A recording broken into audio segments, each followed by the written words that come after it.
Flash analyse. Demain le 25 juillet 2025 sera officiellement ouvert à l'auditorat le procès de Joseph Kabila Kabange, dont vous vous rappelez, ses immunités ont été levées au mois de mai. Et cette fois-ci, on va aller vers maintenant son accusation, pas son accusation, mais passer au procès. Est-ce que Félix veut la paix? Félix veut-il la guerre? Est-ce qu'il faut encore continuer à négocier en RDC? Pouvons-nous espérer la paix? Nous pensons non à ce point où nous sommes. Bonjour, bonsoir. Nous vous saluons de partout où vous êtes en train de nous suivre à cet espace Analysons Congo. Analysons Congo, encore une seconde fois, nous faisons et nous venons analyser les événements et les choses qui sont en train d'évoluer. De partout où vous nous suivez, likez, partagez, abonnez-vous si vous n'êtes pas encore abonné. Abonnez à cette chaîne, laissez un pouce bleu, laissez-nous un cœur, suivez-nous sur Facebook et un peu partout. Aujourd'hui, nous étions en train de vous dire que Jacques Kaboula, le gouverneur excusez de la province du Haut-Katanga, était de retour. Maintenant, on peut les confirmer qu'il est là. Et hier, dans nos lives, nous en avions parlé. Mais il y a encore une confusion qui règne dans la ville, puisque maintenant, on va se dire, il y a deux gouverneurs, il y a deux maires de la ville. Comment ça va se passer? Wait and see. Mais voilà, j'étais en train de me poser la question, quel est l'objectif principal pour amener que Jacques Kaboula revienne? Il a été motivé par quoi?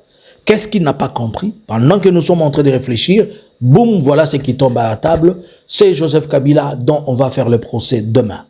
Jacques Kaboula savait-il que demain on allait faire le procès de Joseph Kabila?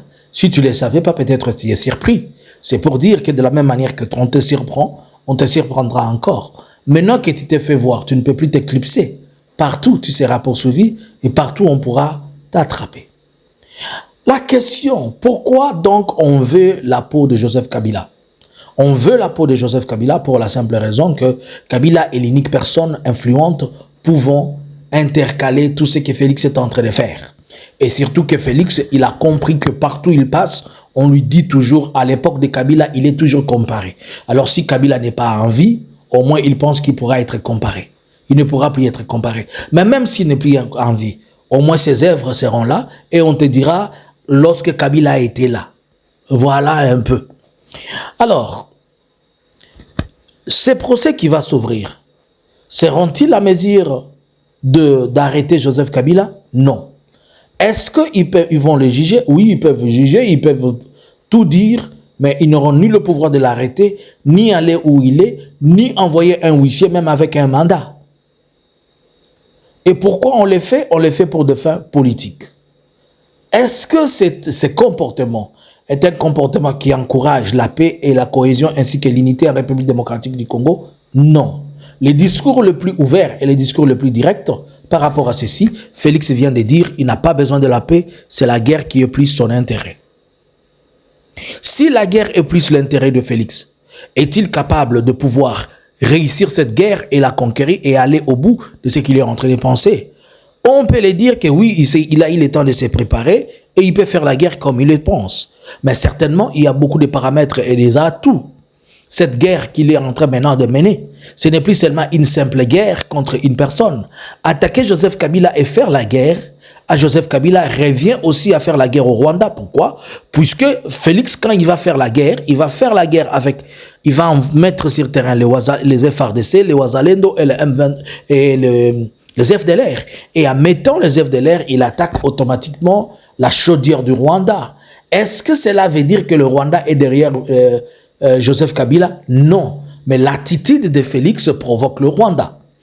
Par contre, il n'y a pas longtemps, le 19, ils ont été en négociation à Doha avec l'Alliance Fleuve Congo. Et dans les discussions d'aller dire avec l'Alliance Fleuve Congo a obtenu du gouvernement congolais qu'il fallait lever cette mesure de poursuivre toute personne qui avait été accusée directement ou indirectement avec le M23. Mais est-ce que Joseph Kabila figure sur la liste des personnes accusées directement ou indirectement? Je ne pense pas, mais tout est vrai et dit que Félix l'écrit tous les jours que c'est Kabila qui est le patron de l'Alliance Fleuve Congo.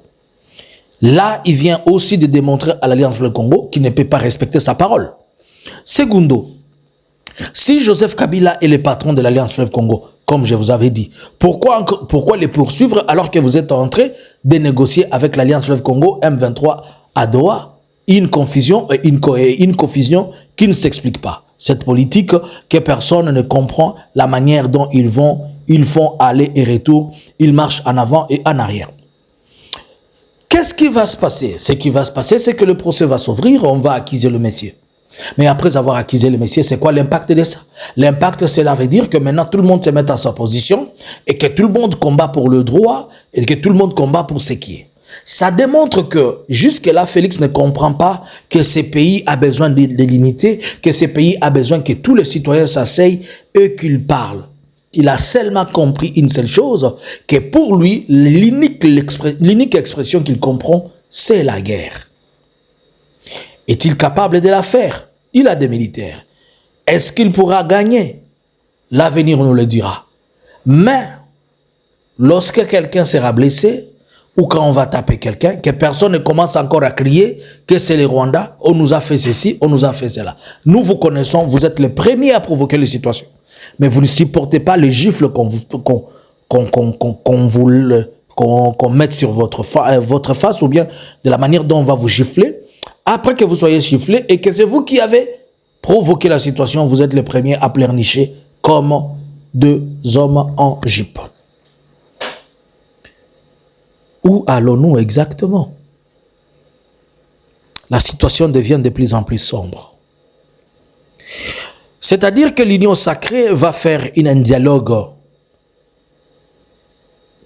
avec l'Union sacrée au nom de la République démocratique du Congo. Donc il y aura dialogue de Congolais, c'est-à-dire l'Union sacrée organise un dialogue national avec l'Union sacrée, mais au nom des Congolais.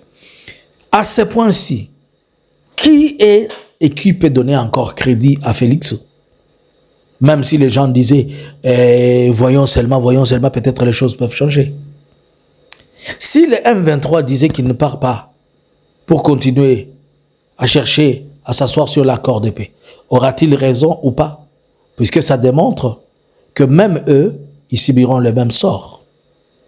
Est-ce que le Rwanda va-t-il aussi se sentir à l'aise avec ses comportements démontrant l'attitude de Félix?